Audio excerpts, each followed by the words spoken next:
Oh, alléluia. Je bénis le nom du Seigneur pour ce 9e jour de ce mois où le Seigneur est en train de faire des merveilles dans notre vie, dans nos vies respectivement. Alléluia. Ce matin encore, nous allons continuer notre thème. Le grand thème général dit quoi? Que Seigneur, mon cas est urgent dans cette année 2026. Je voudrais dire à quelqu'un de croire fermement que cette année sera différente des autres années. Alléluia. Chaque fois, on a l'habitude de dire, cette année, Dieu va faire ci, Dieu va faire ça, mais jusqu'à la fin de l'année, nous remarquons que nous demeurons sur les mêmes ondes. Nous continuons à manifester les mêmes choses. Il faut que les calculs changent cette année. Voilà pourquoi, bien-aimés dans le Seigneur, la Bible dit dans Hébreux 4, le verset 16, de nous approcher avec assurance du trône de la grâce. Et quand nous nous approchons avec assurance du trône de la grâce, nous obtenons la miséricorde pour trouver la grâce. Et cette grâce-là va nous secourir dans nos besoins. Bien-aimés dans le Seigneur, je t'invite à être là, du cœur, de l'esprit et d'âme, afin que ta délivrance soit parfaite, pour que le plan parfait que Dieu a fait pour toi cette année-ci, ce plan puisse venir à l'accomplissement. Praise the Lord. Nous allons lire notre verset. Nous allons lire d'abord Josué chapitre 6, le verset 26. Josué chapitre 6, le verset 26. À la même époque, Josué prononça ce serment. Maudit soit devant l'Éternel l'homme qui se lèvera pour rebâtir cette ville de Jéricho. Il en posera les fondements au prix de son premier-né, et il en posera les portes au prix de son plus jeune fils. Praise the Lord. Revenons maintenant à notre texte de base. 1 Roi 16, verset 34. Sous son règne, Hiel de Bethel rebâtit Jéricho. Il en posa les fondements au prix d'Abiram, son premier-né, et il en posa les portes au prix de Ségour, son plus jeune fils, selon la parole que l'Éternel avait prononcée par Josué, fils de Nun. Praise the Lord. Le danger de vivre sous une malédiction inconnue. Bien-aimé, la connaissance, c'est une puissance. La connaissance, c'est une clé. La connaissance, c'est un pouvoir. Et quand vous ne l'avez pas, vous êtes victime. Est-ce que quelqu'un me comprend? Quand vous n'avez pas la connaissance, vous êtes victime. Vous ne serez que victime. Vous pouvez être quelque part où vous devez être une personne de référence. Vous pouvez être sur une terre où tout est réuni pour votre réussite. Vous pouvez être dans une ville où tout est prêt à vous faire du bien. Mais par manque de connaissance, mais faute de connaissance, bien-aimé, vous allez galérer. Vous allez souffrir. Dans un foyer où vous êtes et vous êtes aveugle. Dans une relation où vous êtes et vous êtes aveugle, vous n'avez pas la connaissance, vous allez subir. Écoutez très bien. C'est par manque de connaissance que le diable fera de toi celui que tu n'es pas. Parce que la connaissance, c'est la clé. Et quand vous ne l'avez pas, le diable peut faire de vous tout ce que lui il veut. Praise the Lord. Voilà pourquoi cherchez la connaissance. Cherchez la connaissance. Dieu dit, mon peuple périt parce qu'il lui manque la connaissance. Le peuple du Dieu vivant, du Dieu très haut, périt. Le peuple du Dieu très haut est manipulé, est détruit. Le peuple est retenu captif. Non pas parce que les ennemis sont plus forts que lui. Non pas parce que il n'a pas les moyens pour s'en sortir. Non. Juste parce qu'il lui manquait la connaissance. Vous pouvez avoir l'autorité. Vous pouvez avoir le pouvoir. Mais par manque de connaissance, avec votre pouvoir, vous allez être détruits. Combien de personnes aujourd'hui ont reçu de grandes prophéties, mais qui sont dans les cimetières? Combien de personnes qui ont reçu de grands dons, mais aujourd'hui, ils sont morts sans avoir vu les dons se réaliser, juste parce qu'il leur manquait quoi? La connaissance. La connaissance est une clé. Voilà pourquoi Dieu dit au prophète Jérémie, invoque-moi, je te répondrai. Et quand moi je te réponds, je ne te réponds pas simplement, mais je te réponds pour te faire découvrir, pour te donner la connaissance sur des choses, de grandes choses que tu ne connais pas. Praise the Lord. Ce matin, je prie pour toi que la parole du Seigneur illumine ta pensée. Que la parole de Dieu, que l'Esprit de Dieu illumine ton intelligence. Que ta personne soit illuminée par la lumière de Dieu, par la connaissance de Dieu. Afin que rien ne soit caché devant toi. Que tout ce qui se passe autour de toi, tu puisses les voir clairement dans le monde spirituel et dans le monde physique. Dans le nom de Jésus-Christ. Praise the Lord. Est-ce que quelqu'un est en train de me comprendre? Vous voyez les deux versets que nous avons lus, de Josué 6 et de 1 Roi chapitre 16. Essayez un peu de comprendre quelque chose. L'autre fois, j'ai essayé de définir ce que c'est qu'une malédiction inconnue. Et j'étais en train de dire qu'une malédiction inconnue, ce sont des malédictions liées à un pays, liées à une communauté, à une famille. Ce sont des malédictions liées à une terre dont personne n'est conscient. Mais que cette malédiction opère dans la vie des concernés. Praise the Lord. Et il n'y a pas de fumée sans feu. Il n'y a pas de malédiction qui vient sans que quelqu'un n'ait commis quelque chose. Écoutez, Dieu a fait sortir son peuple d'Égypte. Et l'objectif, c'est quoi? C'est de les amener sur la terre promise. Moïse a fait son ministère. Et après quoi, Moïse a passé la main à Josué. Et là, le peuple est arrivé devant un blocage, les murs de Jéricho. Le peuple est de passage, mais il y avait un problème. Le peuple est de passage, mais devant eux, il y a un blocage. Or que le Dieu que nous connaissons, quand il commence quelque chose, peu importe les blocages, Dieu arrive toujours à ses fins. Voilà pourquoi je peux te regarder dans les yeux et te dire aujourd'hui, rien ne peut t'arrêter. Pendant que je prie pour toi, je te vois comme une flèche lancée avec vitesse. Tu atteindras des sphères les plus élevées que personne n'a jamais atteint dans ta famille auparavant. Oui, je libère sur toi ce matin une onction d'accélération divine pour broyer tout sur ton passage. Aucun mur plutôt ne te résistera. Aucune porte ne restera fermée devant toi. Si une porte reste dressée devant toi et refuse de s'ouvrir, je te vois briser ces portes et entrer dans ta gloire, entrer dans ton enfantement, entrer dans ton mariage, entrer dans ton ministère, entrer dans le plan parfait de Dieu pour ta vie, dans le nom de Jésus. Praise the living God. Écoutez, rien ne peut t'arrêter. Romains 8, le verset 31 dit quoi? Si Dieu est pour nous, qui sera contre nous? Écoutez-moi très bien. Si Dieu est avec toi, personne ne pourra se lever contre toi et réussir. Ils peuvent te faire la guerre.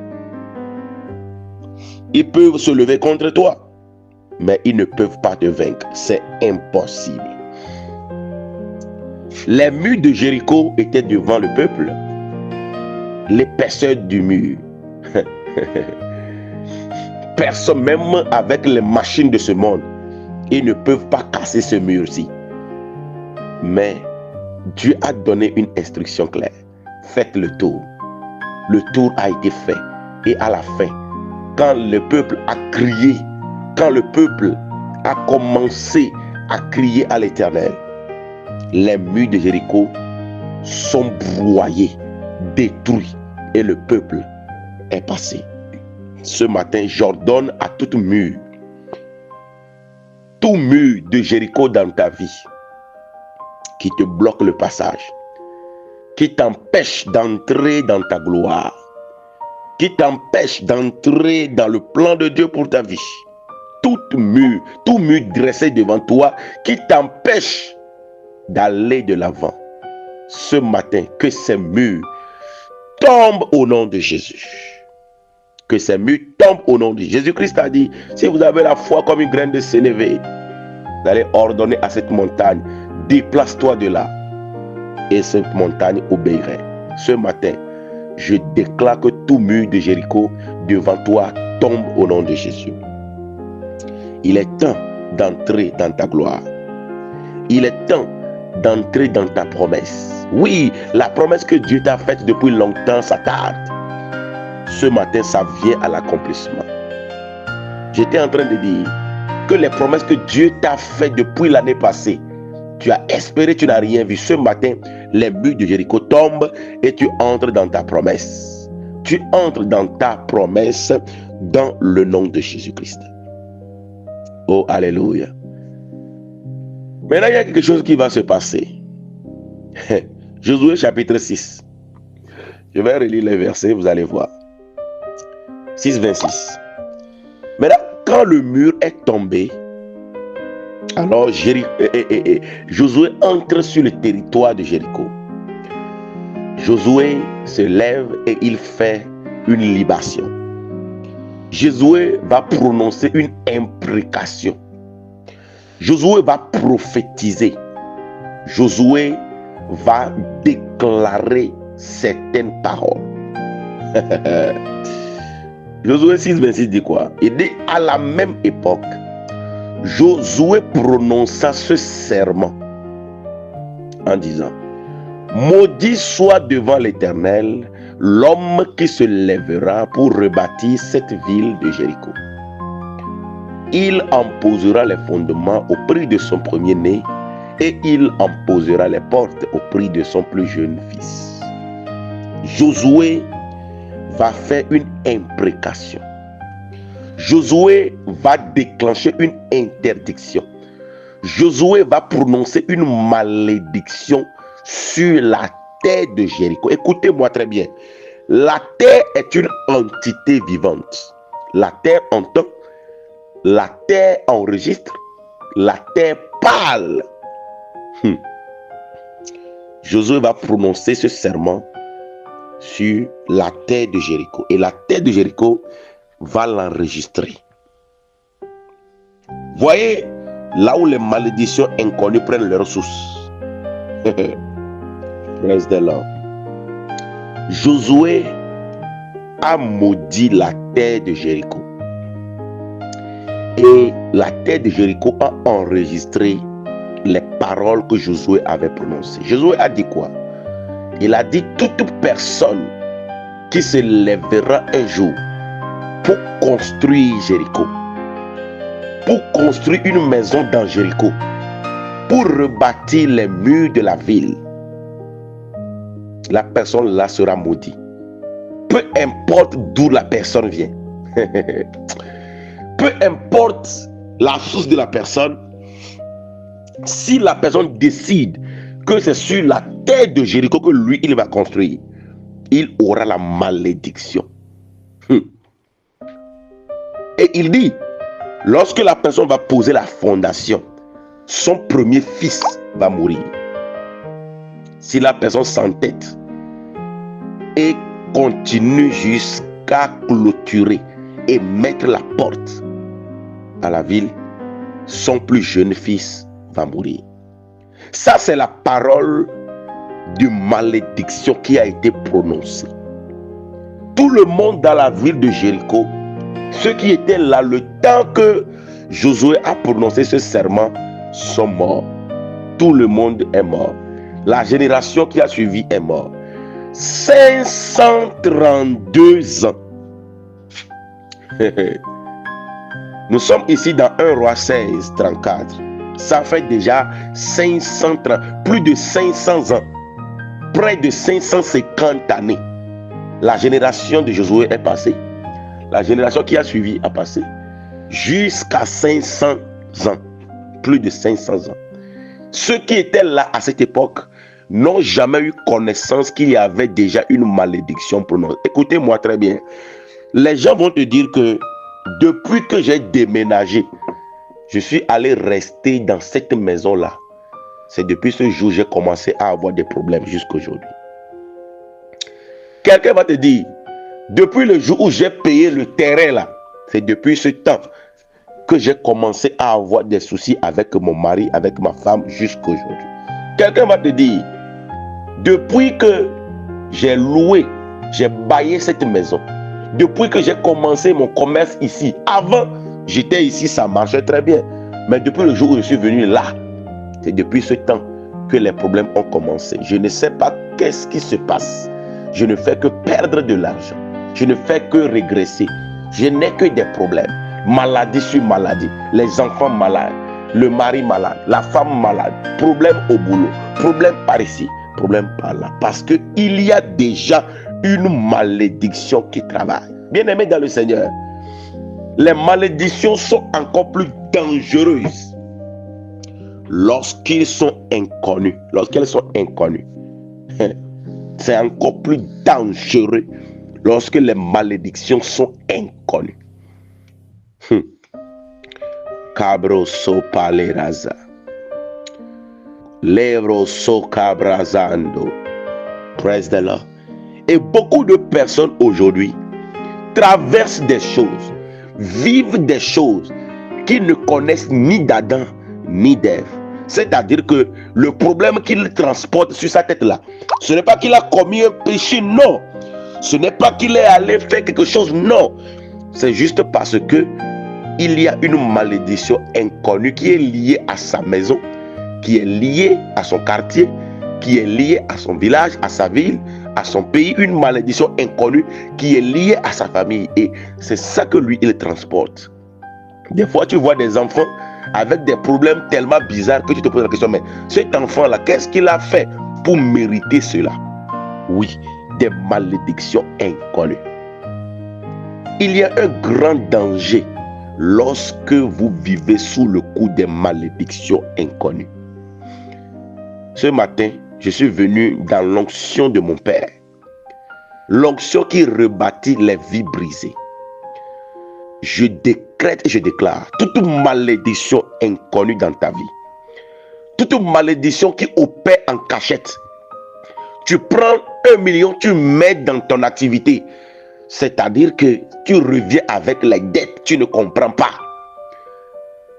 Tu commences ce travail, ça ne va pas. Tu vas ici, ça ne va pas. C'est comme si la chose te poursuit. Tu fais tout, rien ne réussit à cause d'une malédiction inconnue. Ce matin, je déclare ta délivrance. Je libère l'onction suprême de Dieu sur ma vie. Je te délivre au nom de Jésus. Cabro sopandoya. Rakashando rukaravazanda. Ce matin, je déclare ta délivrance des malédictions inconnues. Toute malédiction qui opère dans ta vie, dans ton sang, dans tes veines, dans ton âme et dans ton esprit. Ce matin, tu es libre au nom de Jésus. Déclare après moi, je suis libéré au nom de Jésus. Oui, tu es libéré ce matin. Oui, tu es libre ce matin. Dans le nom de Jésus-Christ. L'obrazando rocabrandaya. Shabababa lekotondo. Est-ce que quelqu'un est en train de me comprendre? Si tu me comprends, dis pasteur, je te comprends. Alléluia. Malédiction inconnue. Il n'y a pas plus bizarre que malédiction inconnue. Il n'y a pas plus aïe. Je prie pour quelqu'un ce matin. Que Dieu illumine ton esprit. Lorsque tu vas dormir cette nuit, que mon Dieu te révèle la source des malédictions qui opèrent dans ta vie, dans ta maison. Les choses qui sont passées il y a 300 ans, 400 ans, 500 ans. Que mon Dieu que l'ange du Seigneur t'amène à la source et te révèle pourquoi vous n'arrivez pas à rester chez Marie, pourquoi vous n'arrivez pas à vous marier, pourquoi vous n'arrivez pas à avancer dans les finances, pourquoi quand vous commencez toujours des activités, ça tombe en cours de route, pourquoi les gens ne vous font jamais confiance, pourquoi vous êtes toujours détesté, pourquoi cette nuit, que l'ange du Seigneur t'amène jusqu'à la source. Oui, je fais cette prière pour toi. Que le Seigneur envoie son ange te tenir par les mains et t'amène jusqu'à la source. Que la source soit détruite au nom de Jésus et que ton âme soit libérée. 532 ans, bien-aimé, parce que la terre a entendu et la terre a enregistré. Écoutez, il y a des gens, vous vivez sur certaines terres. C'est la terre là qui vous combat. C'est la terre là qui vous vomit. Oui, c'est le sol qui vous a vomi. Voilà pourquoi vous avez tout fait. Même activité que les gens font et réussissent à côté. Même chose, tu as pris. Tu as travaillé même plus que ceux qui réussissent. Mais c'est toi toujours qui retourne aller prêter de l'argent. Ouais, parce que la terre t'a vomi. Il y a des gens, vous êtes des autochtones, mais vous-même autochtones, votre terre vous a vomi, votre pays vous a vomi, la terre de votre pays vous a vomi. C'est les étrangers qui viennent et qui prospèrent. Les autochtones sont là, leur vie misérable, même simple terrain dans leur propre pays, ils n'arrivent pas à payer. Mais les étrangers viennent, prennent de l'or, prennent de l'argent et partent dans leur pays. Les autochtones sont là. Parce que quoi? Il y a une malédiction inconnue liée à la terre et la terre de leur pays les a vomis. Toi qui es ici, tu m'entends ce matin. Je prie pour toi. La terre de ton pays ne te vomira plus. Oui, partout où tu poseras tes pieds, que l'huile coule. Tu vas payer des terrains dans ton pays. Tu vas construire dans ton pays et tu y habiteras, tel que le Dieu du Seigneur Jésus-Christ nous l'a dit dans le livre d'Ésaïe. Tu construiras, tu y habiteras. Tu ne peux pas être dans ton propre pays et être locataire. Ce n'est pas possible. Si le Dieu de mon père, le prophète Barnabé, a fait dans ma vie, j'ai connu des problèmes. J'ai travaillé dans des grandes sociétés. Je n'avais rien réalisé. Mais aujourd'hui, le Dieu de mon père l'a fait. J'ai pu payer des terrains. J'ai pu construire ma maison. Et j'y vis. C'est ce que l'on a qu'on donne. Ce matin, toi qui es ici, tu as le projet de construire ta maison. Je libère cette grâce sur toi. Tu ne peux pas être dans ton propre pays et être locataire. Non, non, non, non. Je refuse cela. Je t'interdis d'être locataire dans ton propre pays. Je libère sur toi la grâce pour payer des terrains, pour construire des maisons. Reçois cette grâce au nom de Jésus. Ce matin, les malédictions inconnues qui t'empêchent d'avancer, qui te mettent dans les dettes, des maladies bizarres là, qui viennent manger ton argent. Quand tu trouves l'argent, tu as un projet bien dressé pour l'argent là, mais un problème vient surgir de nulle part pour tout prendre. Ce matin, je mets fin à ce fléau. Et les imprécations. Quand je dis imprécations, j'espère que vous comprenez. Imprécations, c'est des souhaits de malheur, des paroles incantatoires qui libèrent des malédictions. Toute imprécation dans ta vie, ce matin, je les détruis par la puissance dans le sang de Jésus-Christ. Et je libère ton esprit, je libère ton âme, je libère tes finances, je libère ta vie au nom de Jésus. Labro sotandoya, zanda le cabrazando. Oui, mais tu ne peux pas être dans ton propre pays et être locataire. Ça, c'est une malédiction. La terre a vomi ses propres enfants. Les étrangers viennent prospérer. Vous-même, les autochtones, vous êtes là et vous souffrez. Que mon Dieu fasse des miracles dans ta vie, afin que tu ne sois plus locataire. Non, ce temps est révolu. Que la grâce te localise. Les malédictions là sont broyées ce matin. Déclare au nom de Jésus. Toute malédiction inconnue liée à ma maison, liée à mon pays, liée à mon village, à ma terre ce matin, que cette malédiction soit brisée dans le nom de Jésus-Christ. Est-ce que tu peux dire amen à ça? Alléluia. Est-ce que tu comprends ce que je dis? Maintenant, revenons dans 1 Roi chapitre 16, le verset 34. 532 ans après, voyez ce qui va se passer. On dit sous son règne, Hiel de Béthel. Béthel, c'est la maison de Dieu. Hiel est un fils d'Abraham. Hiel est en alliance avec Abraham. Béthel, c'est la maison de Dieu, c'est le lieu de l'alliance où Abraham a bâti l'autel, où Jacob a rencontré Dieu. Celui-là, c'est une personne bénie. Il n'est pas quelqu'un qui n'a pas de connaissance. Il n'est pas quelqu'un qui ne connaissait pas Dieu. C'est quelqu'un qui connaissait Dieu. La Bible bien précisé. Hiel de Béthel. C'est un homme béni. Il est de la maison de Dieu. Dieu l'a vraiment béni. Et il se lève un jour. Il dit, mais Jéricho est une grande ville. La ville est très bien située. Mais pourquoi personne dans la ville n'arrive à rebâtir la ville? Écoutez, ce n'est pas que dans Jéricho, il n'y a personne qui a la richesse pour pouvoir rebâtir Jéricho. Mais les gens ne le font pas. Et les gens eux-mêmes ne comprennent pas pourquoi ils n'arrivent pas à construire dans Jéricho. Ils gagnent de l'argent. Mais si quelqu'un décide, je vais construire dans Jéricho, vous allez voir qu'un problème va arriver. Il va aller dépenser l'argent sur le problème. Et construction là reste comme ça. Et les gens sont au même niveau. Quand tu rentres dans Jéricho, c'est une désolation. Il n'y a pas de construction. C'est comme il y a des villes comme ça, des pays comme ça. Il y a des maisons comme ça. Tu rentres dans la maison, tu rentres dans la famille. Tu vois que tout le monde est misérable. Il n'y a pas d'évolution. Il n'y a pas quelqu'un qui lève la tête. Alors Hiel dit, ben, c'est pas normal que la ville de Jéricho soit ainsi.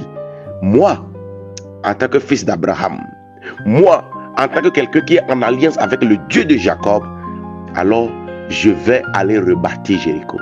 Je vais aller construire dans Jéricho. Qu'est-ce qui va se passer? La Bible dit, quand il est venu, il a commencé à poser les fondations.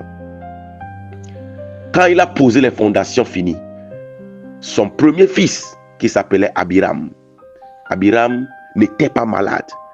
Abiram n'avait pas attrapé le sida. Abiram n'avait pas le cancer. Abiram n'avait pas l'épilepsie. Abiram n'avait rien comme maladie. Il n'était pas malade. L'enfant a accompagné son père en bonne santé. Ils sont venus dans Jéricho étant en bonne santé. L'enfant innocent. Papa innocent. Enfant innocent.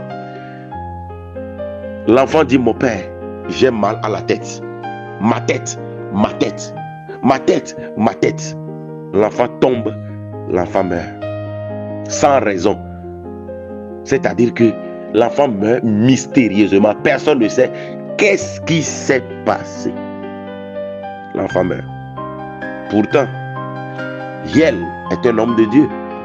Pourtant, Hiel est une personne qui vient de la maison de Dieu.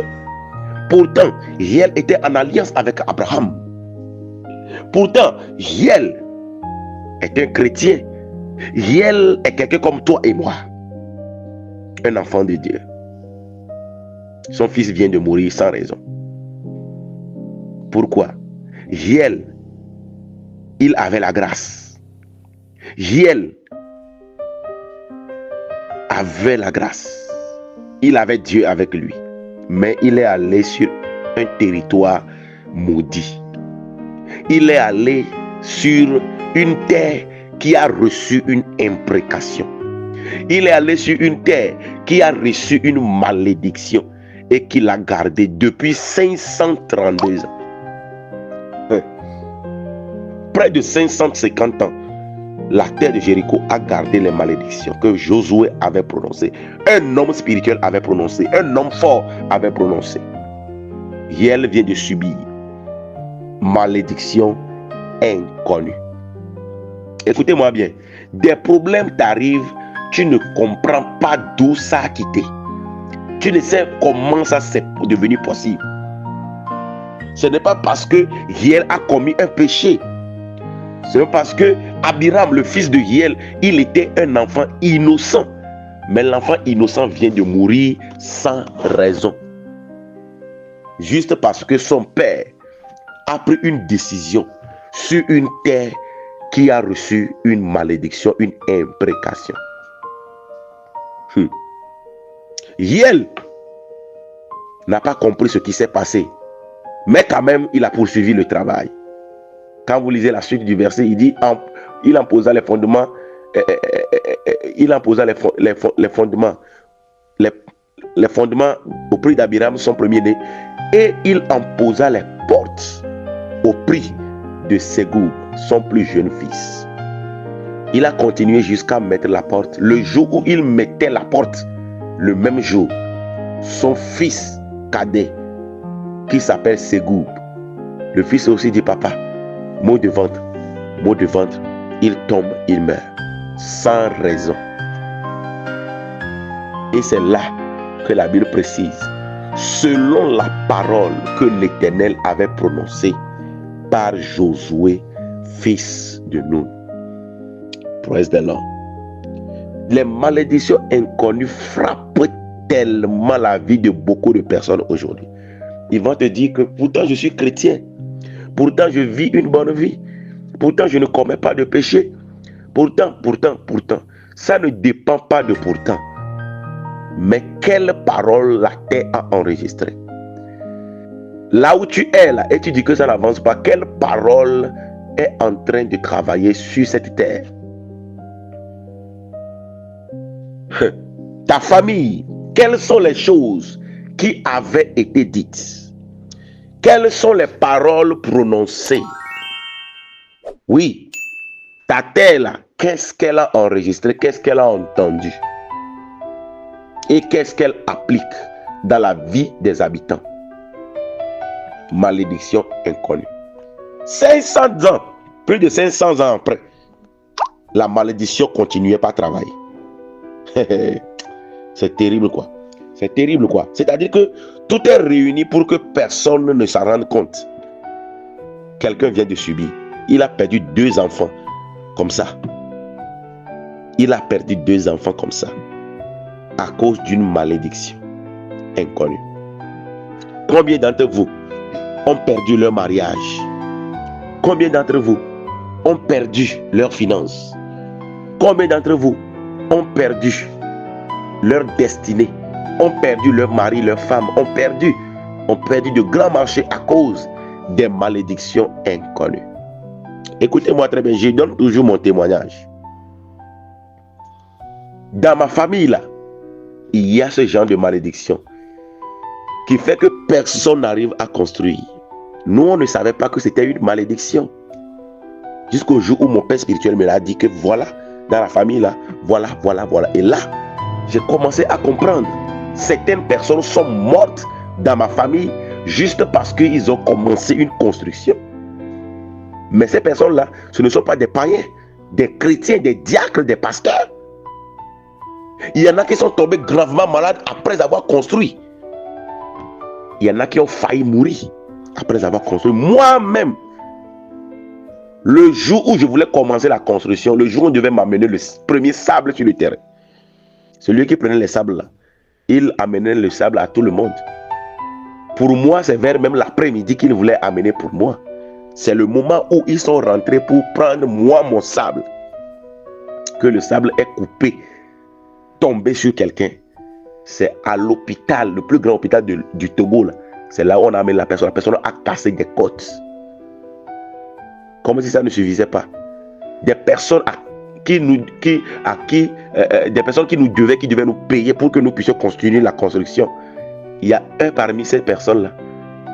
Il fait accident. Il casse son pied. Il se retrouve dans le même hôpital. Comme si ça ne suffisait pas. Mon propre père, c'est lui le maçon qui a fait le travail, tout. Lors de la finition, il est tombé. Il est resté sur place pendant 4 jours sans se relever. Des choses bizarres. Les malédictions inconnues. Ces malédictions-là opèrent dans la vie de beaucoup de personnes ici. Mais ce matin, tu reçois ces connaissances-là pour ta délivrance. Parce qu'il y a des choses qui se passent dans ta vie dont tu ne comprends pas la source. Des fois, tu te poses la question, mais est-ce que Dieu m'a oublié? Est-ce que Dieu m'a laissé tomber? Non, le problème, ce n'est pas Dieu. Le problème, c'est parce qu'il y a une malédiction, mais qui est inconnue, qui est en train d'opérer depuis longtemps dans ta vie. Ce matin, je libère sur toi l'onction de Dieu. Et je déclare ta délivrance. Toute malédiction inconnue qui opère dans ta vie. Toute malédiction inconnue à la base de ta maladie. Toute malédiction inconnue à la base des problèmes de couple que tu as. Toute malédiction inconnue à la base des problèmes de santé que tu as. Des problèmes financiers que tu as. De l'endettement que tu as. Ce matin, que la malédiction soit démantelée et brisée dans le nom de Jésus. Déclare au nom de Jésus. Toute malédiction inconnue qui opère dans ma vie, dans mon foyer, dans mes activités. Toute malédiction inconnue qui opère dans la vie de mes enfants. Ce matin, que la puissance de Dieu les détruise. Qu'ils soient détruits. Qu'ils soient détruits. Qu'ils soient détruits. Qu'ils soient détruits. Dans le nom de Jésus, je libère la grâce de Dieu. Ce matin, que la grâce parle pour moi. Que la grâce parle pour moi. Que la grâce parle pour moi. Les malédictions inconnues sont arrêtées dans ma vie, dans ma santé. Toute parole imprécatoire déclarée sur ma maison, déclarée sur mon terrain, déclarée sur mon pays, déclarée sur ma vie, qui continue d'opérer dans ma vie aujourd'hui, que ces imprécations soient détruites. Au nom de Jésus. Que ces imprécations soient détruites. Au nom de Jésus, je déclenche ma délivrance. Je déclare ma délivrance. Les imprécations sont arrêtées. Les souhaits de malheur sont arrêtés. Les malédictions sont arrêtées. Dans le nom de Jésus. Baso Kabrandoya. Lendorobo Shikabanda. Que le Seigneur vous bénisse. On se retrouve demain matin pour la suite. Soyez bénis et shalom.